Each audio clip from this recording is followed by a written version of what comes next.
హైదరాబాద్ లో ఉచిత కన్సల్టేషన్ మరియు స్క్రీనింగ్ కొరకు ఎవిస్ హాస్పిటల్స్ ని సంప్రదించండి. నమస్కారం. మీరు చూస్తుంది India's largest digital media network Suman TV. ముందుగా ప్రేక్షకులందరికీ విజయదశమి శుభాకాంక్షలు.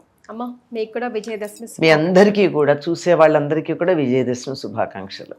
విజయదశమి, ప్రౌడ్ టు ఫీల్ లాగా ఏదో విజయం సాధించినట్టు అనిపిస్తుంది ఆ మాటలో. అవును, ఆ మాటలోనే ఉంది.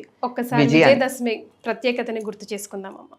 విజయదశమి అంటే 9 రోజులు యుద్ధం చేసి రాక్షస సంహారం చేసి 9వ రోజున 10వ రోజున విజయాన్ని, తాను రాక్షసుల మీద వచ్చినటువంటి విజయాన్ని, పొందినటువంటి విజయాన్ని చక్కగా వేడుకగా సంబరంగా చేసుకునేటటువంటి రోజు విజయదశమి. అమ్మవారు అనేక యుగాల్లో అనేక అవతారాలు ధరించి అనేక మంది రాక్షసుల్ని సంహరించింది. ప్రతిసారి కూడా ఆవిడ యుద్ధం ఆశ్వయుజ శుద్ధ పాడ్యమి నాడు మొదలుపెట్టి నవమి నాడు రాక్షస సంహారం చేసింది. దశమి నాడు వేడుక చేసుకుంటాం.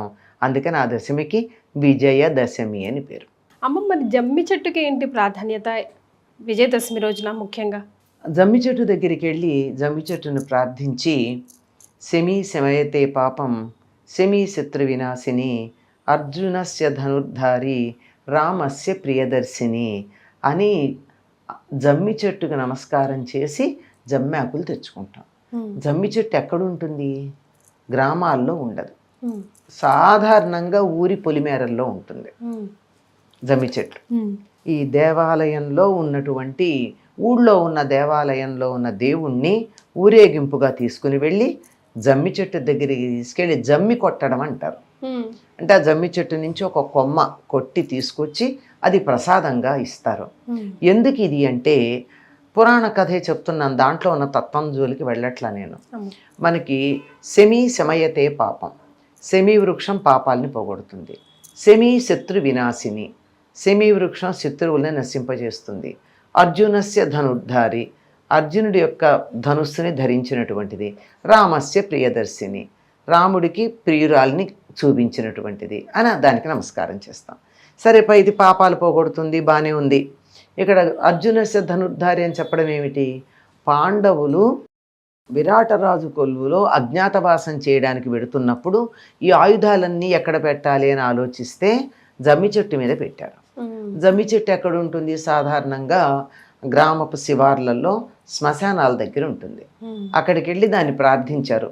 చూసేటటువంటి వాళ్ళందరికీ కూడా ఇది ఒక శవంలాగా కనపడేటట్టు పెట్టు, అంతేగాని ఇవి ఇన్ని రకాలైనటువంటి ఆయుధాల్లాగా కనపడేట్టు చెయ్యొద్దు అని చెప్పి అలా ప్రార్థిస్తే అర్జునస్య ధనుర్ధారి, అర్జునుడు ధనువు. మిగిలినటువంటి ఎవరైనా పర్వాలేదు, కానీ అర్జునుడి గాంధీవం మాత్రం ప్రత్యేకంగా కనపడుతుంది. అందువల్ల దాన్ని గుర్తించేస్తారు. ఈ దరిదాపుల్లో పాండవులు ఉన్నారని అందరూ గుర్తించే అవకాశం ఉంది. అందుకని ఇవి వేడుకుంటే అది అలా కనపడకుండా చూసే వాళ్ళకి శవంలాగా కనపడేటట్టుగా అర్జునుడి యొక్క గాంధీవాన్ని ధరించింది. తండ్రి, నువ్వు ఎంత గొప్పవాడివి అని చెప్తూ, ఆ తర్వాత రామస్య ప్రియదర్శిని. అంతకుముందు యుగంలో, త్రేతాయుగంలో రాముడి యొక్క భార్య సీతాదేవి ఎక్కడ ఉంది అన్నది ఈ శమీ వృక్షం దగ్గర నుంచి తెలిసిందట. అందుకని రాముడికి తన ప్రియురాల్ని చూపించినటువంటిది, అర్జునుడి యొక్క ధనుస్సుని ధరించినటువంటిది అని చెప్పి శమీ వృక్షానికి నమస్కారం చేసి పాపాలను శమింపజేసే జమ్మి తీసుకొస్తారు. తీసుకొచ్చి దాన్ని వెండి బంగారం అన్న పేరుతో ఒకళ్ళకొకళ్ళు ఇచ్చుకోవడం మనం చూస్తూ ఉంటాం. చిత్రం ఏమిటంటే, మీరు నాకు ఇచ్చారనుకోండి, నేను దాన్ని దాచుకోను. ఏం చెయ్యాలి? నేను ఇంకొకళ్ళకి ఇవ్వాలి. ఎవరికి వాళ్ళు దాచుకునే పద్ధతి కాదంటే, మంచితనాన్ని, అందరికీ శ్రేయస్సు కలిగేదాన్ని 10 మందికి పంచటం అనేటటువంటి ఒక అద్భుతమైన భావన మనకి వెండి బంగారం పంచుకోవటంలో కనపడుతుంది. అమ్మ, ఇన్ని యుగాలు అన్నారు కదా, ఇన్ని యుగాల్లో ఏ అవతారంలో ఉన్నారు అమ్మవారు? ఒక్కొక్క యుగంలోనూ ఒక్కొక్క రాక్షసుడు వచ్చాడమ్మా. వచ్చి వాళ్ళు చేసిన ఘనకార్యం ఏమిటి అంటే, తపస్సు చేసి బ్రహ్మగారిని మెప్పించి వరం అడిగారు. బ్రహ్మగారు వరం ఇచ్చారు. ఏమిటి వరం అంటే, చావు లేకుండా వరం అడిగారు. మొదటి ఒకసారి అడిగినటువంటి వాడు మహిషాసురుడు. ఏమని అడిగాడు? మరణం లేకుండా అడిగితే బ్రహ్మగారు నా వల్ల కాదన్నాడు. ఎందుకంటే ఆయనే ఒకరి కింద పని చేయాల్సిన వాడు.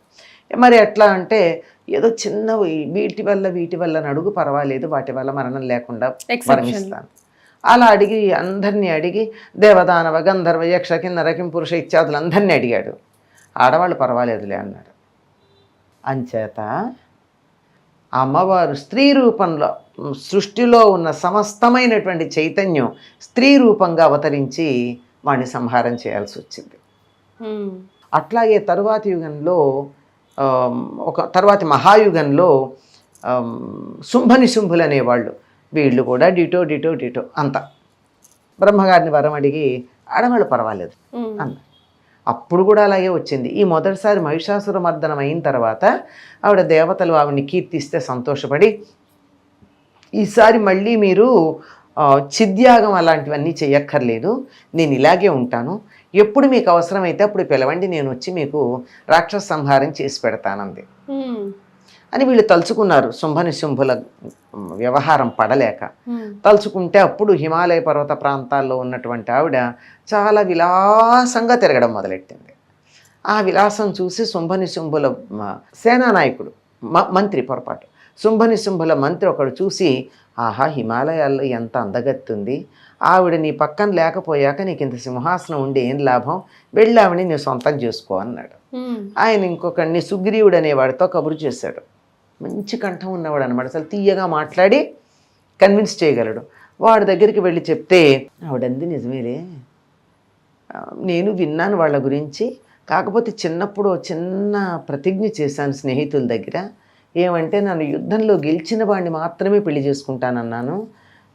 సరే యుద్ధం చేయమను, ఆఫ్టర్ ఆల్ ఏ ఫిమేల్ కదా నేను, ఈజీ అదే కదమ్మా, లేడీ ఉమెన్ అనరమ్మా, ఆడవాళ్ళని చులకం చేసేవాళ్ళు ఏమంటారు, ఆఫ్టర్ ఆల్ ఏ ఫిమేల్ అంటారు కదా అంది. వాడు అలా వచ్చాడు, సైన్యాన్ని పంపాడు, వాళ్ళని పంపాడు, అల్టిమేట్గా ఆవిడతో యుద్ధం చేసి చచ్చిపోయాడు.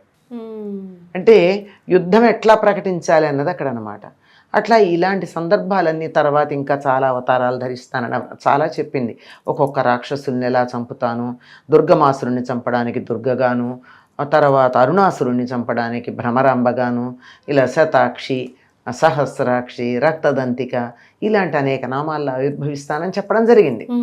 ఇక్కడ అన్నిటికీ కామన్ పాయింట్ ఏం కనపడుతోంది మీకు, ఆడవాళ్ళను చులకన చేసిన వాడు అణగారిపోతాడు. ఆడవాళ్ళని ఆఫ్టర్ ఆల్ అని ఎవడన్నా అన్నాడంటే వాడు ఏ జాతికి చెందినవాడు, అంతే, ఇంక నేను చెప్పను. కనుక ఇది స్త్రీ యొక్క విజయంగా, మహిళా విజయంగా మనం విజయదశమిని చెప్పుకోవచ్చమ్మా. అందుకే విజయదశమికి ఇంత ప్రత్యేకత మిగతా అన్ని పండుగలతో పోలిస్తే. సో ప్రౌడ్గా మనందరం విజయదశమి జరుపుకోవాలని జరుపుకుంటాం. అంతేకాదమ్మా, ఆనాడు రాక్షసులు ప్రత్యేకంగా కనపడ్డారు, ఈనాడు రాక్షసాంశలు ఎక్కడ పడితే అక్కడ ఉన్నాయి సమాజంలో. కనుక స్త్రీ శక్తి విజృంభించి సమాజంలో ఉన్న దురాచారాలు, దుర్గుణాలు, దౌర్బల్యాలు, అన్యాయాలు, అక్రమాలు వాటన్నింటి మీద కూడా విజయం పొందాలి అని, విజయం సాధించాలి అని విజయదశమి సందర్భంగా మనం అమ్మవారిని ప్రార్థిద్దాం. ఆ శక్తి అంశ అందరిలోనూ ప్రవేశించి చెడు మీద మంచి విజయం సాధించటానికి సంకేతంగా విజయదశమిని చేసుకుందాం. శ్రీమాత్రే నమః. శ్రీమాత్రే నమః.